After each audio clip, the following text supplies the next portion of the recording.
यह कहानी एक ऐसे योद्धा की है जो बड़ी से बड़े साम्राज्य को अकेले ही चुनौती दे सकता है, जो अकेले ही बहुत बड़ी सेना से लड़ने के लिए खड़ा होता है। एक ऐसा योद्धा जो कभी किसी से नहीं डरता है और जिसके आगे कोई योद्धा नहीं टिकता है। एक ऐसे महान योद्धा की यह कहानी है। तो आपके सामने प्रस्तुत है फिल्म ट्रॉय। जिन्होंने वीडियो को सब्सक्राइब नहीं किया जल्दी से वीडियो को सब्सक्राइब कर दे। अब यहाँ पे दिखाया जाता है कि दो बहुत ही बड़ी सेनाएं आमने सामने हैं। दोनों सेनाएं एक दूसरे पे अटैक के लिए तैयार है, लेकिन तभी यहाँ पे दोनों सेनाओं के राजा आमने सामने आते हैं और बात करते हैं। तभी एक सेना का राजा बोलता है कि तुम हमारे यहाँ पे क्या कर रहे हो। तभी जो दुश्मन सेना उस पर अटैक करने आई होती है वह बोलती है कि हम तुम्हें जीतने आए हैं, आज का तुम्हें हमारी बात माननी होगी और हमारे कहने पर सारे युद्ध लड़ने होंगे और तुम हमारे लिए युद्ध भी लड़ोगे। तभी यहाँ पे जो सेना का राजा होता है वह कहता है कि मैं तुम्हारे लिए क्यों लड़ूंगा, मेरे पास खुद तेरी सेना है जो तुम्हारी सेना को हमेशा के लिए खत्म कर देगी। सेना का राजा बोलता है कि कोई बात नहीं, तुम अपने एक योद्धा को बुलाओ, हम अपने एक योद्धा को बुलाते हैं। इनमें से जो भी जीतेगा उसे सामने वाले का पूरा ऑर्डर मानना पड़ेगा और वह उसके लिए लड़ेगा। तभी दोनों आप एग्री हो जाते हैं और तभी यहाँ पे दुश्मन सेनापति जो रहता है वो एक नाम पुकारता है, एक्लीस। लेकिन वहाँ पे एक्लीस नहीं होता है। यहाँ पे एक बंदा जाता है और एक्लीस को लेके आता है और एक्लीस भी जो है युद्ध पे अगली आ जाता है। एक्लीस जो होता है बहुत ही वो मन का मालिक होता है, वह कूल बंदा होता है। उसकी जब इच्छा होती है तभी लड़ता है, जब उसकी इच्छा नहीं होती है तब वह नहीं लड़ता है। वह राजा गुस्से में बोलता है तुम कहाँ चले गए थे, लेकिन वह बोलता है कि मैं अपने काम से गया था। तभी यहाँ पे वह वापस जाने लगता है, लेकिन वह राजा उसको बोलता है कि तुम्हें युद्ध लड़ना होगा। एक्लीस जो है वो अपने मन की करता है, अब वह युद्ध लड़ने लगता है। तभी सामने एक बहुत ही खतरनाक सोल्जर होता है, लेकिन वह अकेले ही एक ही झटके में उस सोल्जर को खत्म कर देता है। और यह देख के सामने वाला जो राजा होता है वह बहुत ही डर जाता है और वह एक्लीस से बोलता है कि यह लो भाला और जाके अपने राजा को दे देना, मैं तुम्हारे सामने घुटने टेकता हूँ।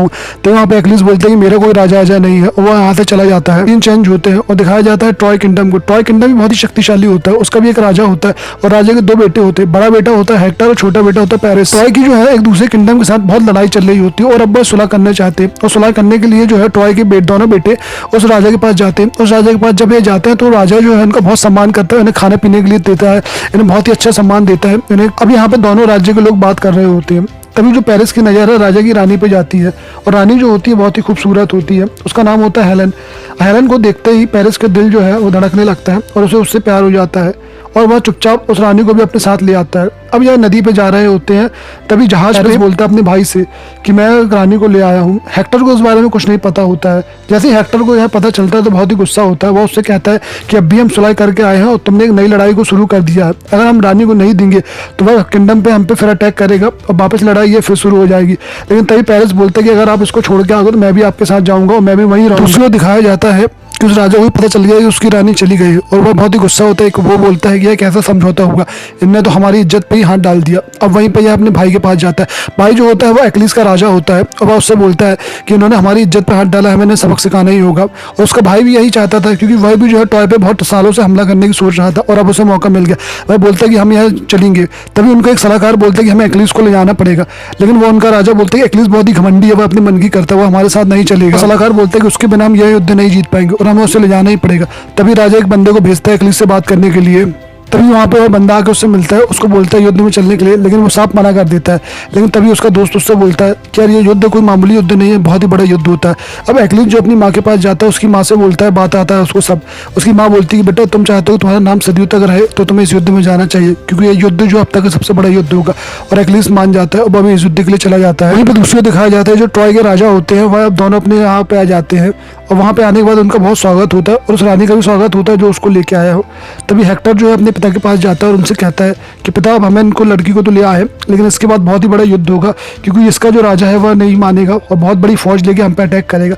तभी राजा कहता है कि बेटा घबराओ मत, ट्रॉय पे आज तक कोई नहीं जीत पाया, इनकी दीवारें इतनी बड़ी है कि इन्हें आज तक कोई नहीं भेद पाया, जो भी यहाँ पे आएगा हारेगा, तुम बिल्कुल चिंता मत लो। लेकिन हेक्टर जो है अभी बहुत चिंतित है क्योंकि वो जानता है कि उसने एक बहुत बड़ी मुसीबत को निमंत्रण दे दिया है और यह सब आएंगे तो एक बहुत ही विशाल युद्ध होगा जो अब तक का सबसे बड़ा युद्ध होगा। यहाँ पे ट्रॉय की सेना जो है वो युद्ध की तैयारी कर रही होती है क्योंकि उनको पता है कि एक बहुत ही बड़ा युद्ध होने वाला है।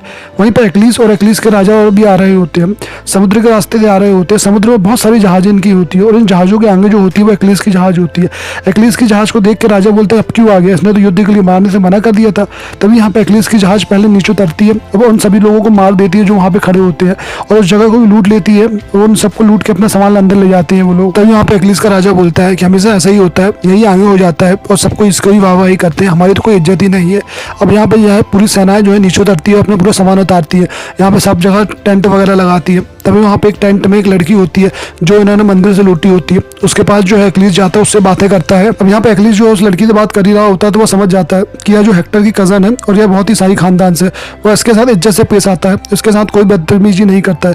तभी वो अपने राजा के पास जाता है। राजा बोलता है कि तुम्हें क्या लगता है कि तुम सारे युद्ध जीतते हो तो लोग तुम्हें याद रखते हैं?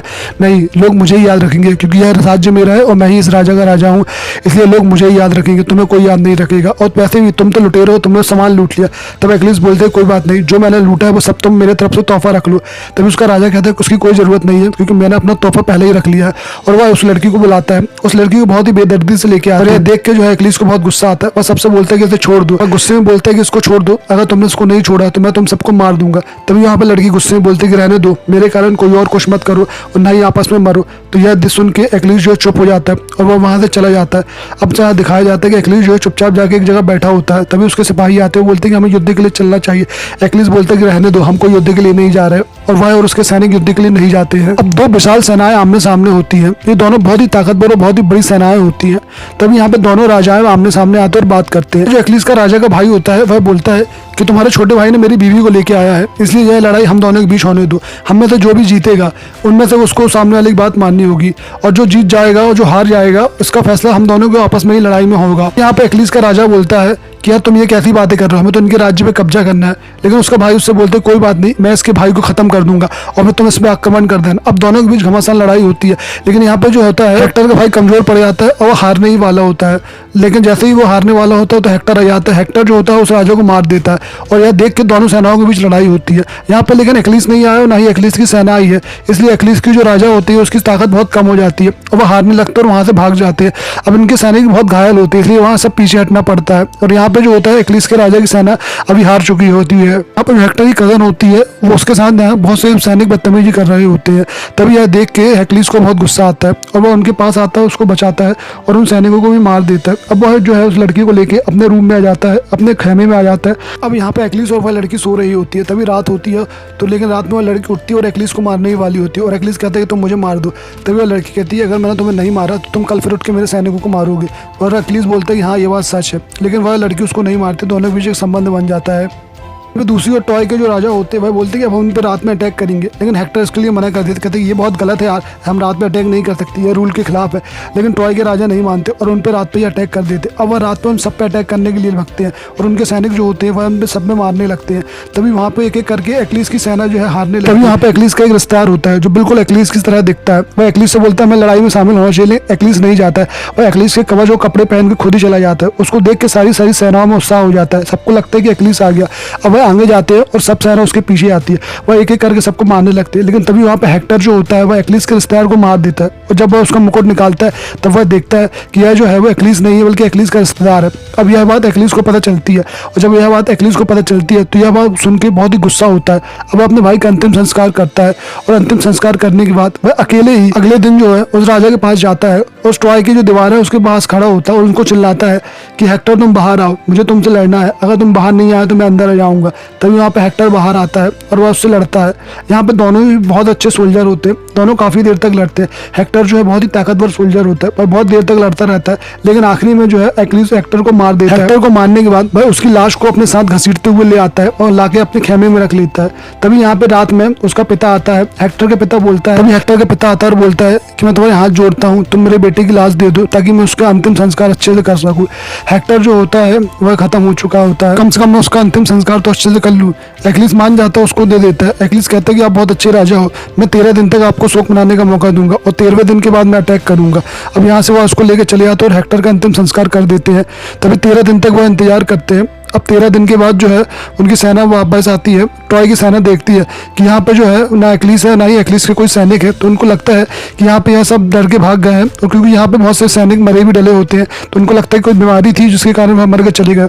और यहाँ पे एक लकड़ी का हाथी होता है, यह सोचते हैं कि वह लकड़ी का हाथी जो है उन्होंने हमारे लिए बना के रखा है, क्योंकि हाथी को यह बहुत मानते हैं, हाथी इनके देवता भी होते हैं। यह हाथी को लेकर उस महल के अंदर ले आते हैं और महल के अंदर लाने के बाद यह उसको रख देते हैं। लेकिन उनको यह पता नहीं होता है कि उस हाथी के अंदर बहुत सारे लोग हैं और एक्लिस भी उसके अंदर ही है। जैसे ही रात में मौका मिलता है तो एक्लिस वहाँ से बाहर निकलता है। वहाँ से बाहर निकलने के बाद वह उस गेट के दरवाजे खोल देता है जहाँ पे एक्लिस का राजा होता है। अब यहाँ पे एक्लिस के राजा की सेना भी इस घर के अंदर आ जाती है। अंदर आने के बाद यहाँ पे तबाही मचा देती है और यहाँ पे इनके सैनिकों को मारने लगती है, एक एक करके इन सबके सैनिक को मारने लगती है। और वहीं पे टॉय का जो राजा होता है उसको भी वहाँ का जो है राजा मार देता है। एक्लिस का राजा टॉय के राजा को खत्म कर देता है। अब यहाँ पे धीरे धीरे करके एक एक सब बनने लगते हैं। एक्लिस का जो राजा होता है उसी लड़की को पकड़ता है, जो लड़की जो पहले उसने पकड़ी थी, और उस लड़की के साथ बदतमीजी कर रही होता है तो वह लड़की जो एक तलवार निकालती है सीधे उसे गले मार देती है। एक्लिस का राजा भी यहाँ पे मर जाता है। अब यहाँ पे एक्लिस जो होता है, एक्लिस जो है वो एक एक करके सबको मारने लगता है। तभी यहाँ पे पेरिस आता है और पेरिस के हाथों में भी एक तीर होता है और कमान होती है। वह तीर कमान से एक्लिस पे निशाना मारता है, वो उसके पैर में मार देता है। यहीं पे उसकी जो कज़न होती है वो मना करती है, लेकिन एक्लिस को मारने के लिए पेरिस जो है वो मारते ही रहता है और वो एक एक करके उसके सारे शरीर में तीर गोद देता है। अब यहाँ पे जो है एक्लिस जो है उसकी मौत हो जाती है और यहीं पे एक्लिस के सैनिक होते हैं उसकी बॉडी को लेके आते हैं और बहुत ही सम्मान के साथ उस बॉडी को अंतिम संस्कार करते हैं। और यहीं पे पिक्चर की बहुत ही सैड एंडिंग होती है। तो दोस्तों ये पिक्चर कैसी लगी आपको हमको प्लीज़ लाइक करें, सब कमेंट करें, और जिन्होंने सब्सक्राइब नहीं किया है जल्दी सब्सक्राइब कर दें ताकि ऐसी मूवी हम आपके लिए और लाते रहें। धन्यवाद।